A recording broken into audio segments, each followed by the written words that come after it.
Hello, Communications 111. Today I am going to explain the need of stress management in the workplace. Certainly, stress management is an essential skill to emotional, physical, and mental health, along with job productivity and financial stability. I'm going to encourage the need and, and the practice of, along with the benefits of, stress management in the workplace, either a job you have now or a job to be. Now I will go into detail of the need of stress management. Do you ever wonder why your body shows abnormal signs or symptoms that normally don't occur and they normally don't appear, and they might not have anything to do with your family history or your heredity or anything like that, and even they might not show up on any test. The test could be negative from the doctor. Well, this could be a result of workplace stress. If you are under high pressure or have overwhelming tasks at work, you could be the result of workplace stress. Many individuals wake up every day wondering if they're still going to have their job, what's going to happen, how they're going to deal with everything, and many other things that they think about and worry about as a result of workplace stress. According to the American Psychological Association, the median number of days away from work as a result of anxiety and stress and related disorders was 25, greater than 6 for all non-fatal injury cases in 2001.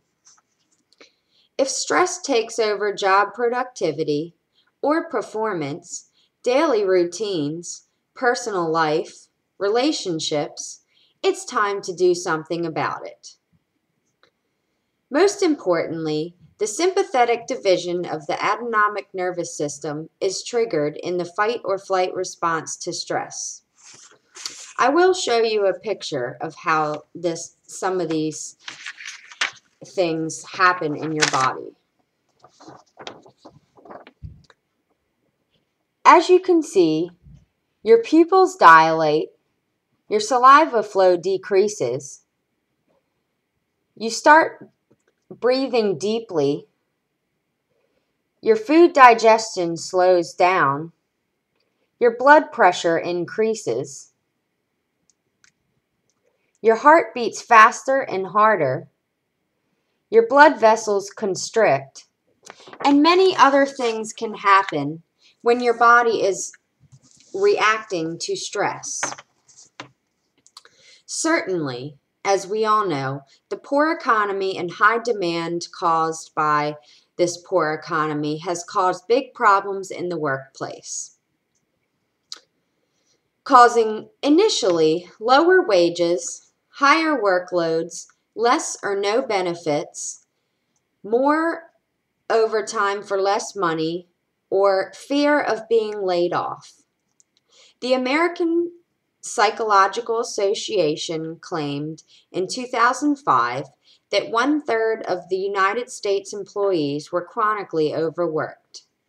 They also claimed in 2007 that 3/4 of Americans list work as a significant source of stress. This is obviously a domino effect on relationships and productivity.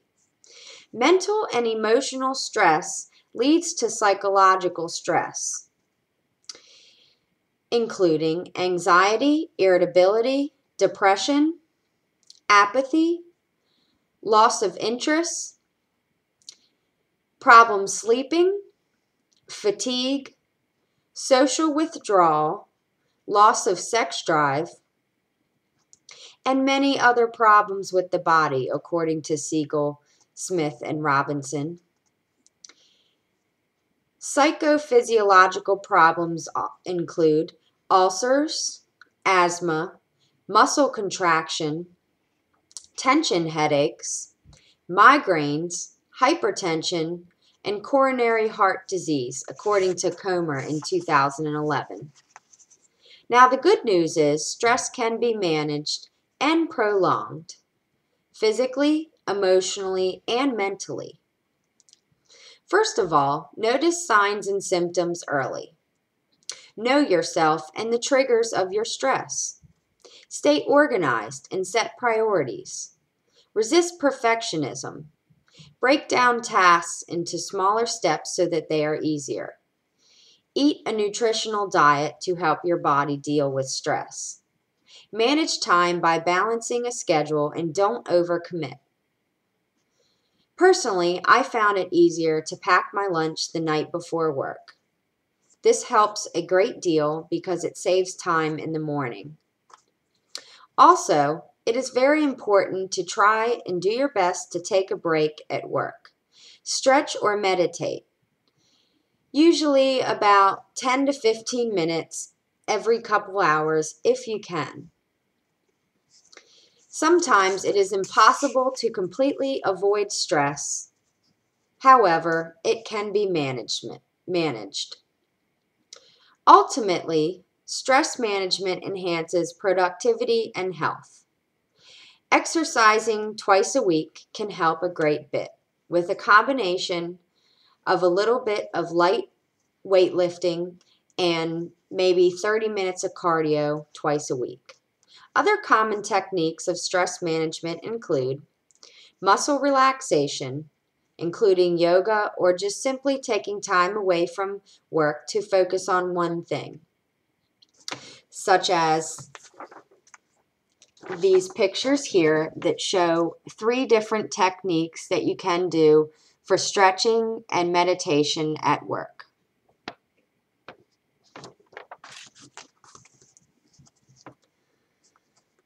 And meditation temporarily ignores stressors, if at all possible, and is the most consistent form of stress management, according to Murphy. Cognitive behavioral skill techniques include flooding, which is exposure, identification, and redirecting of thoughts and feelings of pain from stressors. This can be mentally or physically, according to Comer. Group therapy is also very helpful. Biofeedback therapy is when patients are connected to machines and brain activity and involuntary body movements are detected and read. According to this picture right here, you can see that this boy is hooked to this machine with wires, and he is his brain activity is being read by these wires, and different signals are given and show what is going on in his brain. Also, anti-anxiety drugs and antidepressants can be used in stress management, and these obviously are only by prescription. Also, remember to communicate clearly, keep a friendly, positive social environment, don't try to control the uncontrollable, and use humor when at all possible. Unless we reform the effort of stress management in the workplace, we will continue to see health decrease. Now I am going to refresh your memory on the important details of stress management. The poor economy has ultimately led to jobs being lost, pay being decreased, high workloads, and less productivity on the job and at home, really. Common techniques of stress management include meditation, muscle relaxation, biofeedback, cognitive behavioral therapy, and a combination of these is really generally has the best result And this has come from many surveys that I have seen, and many things I've read. Many sources have stated that the combination of these is best. Considering these and many others will enhance your mental, physical, and emotional health, and it will produce more productivity and help you financially. For your information, the latest estimates from Career Success Choices from the Labor Force Survey indicate that industries of high stress include human health, social work, education, public administration, and defense. Occupations of high stress include health professionals, particularly nurses, teaching and educational professionals, and caring personal services such as welfare and housing associate professionals, according to the Health and Safety Executive of the United Kingdom in 2012. I hope that you have found my speech on stress management in the workplace very helpful, and I really encourage you to use stress management in your workplace and at your home in order to produce better health emotionally, physically, and mentally. Thank you.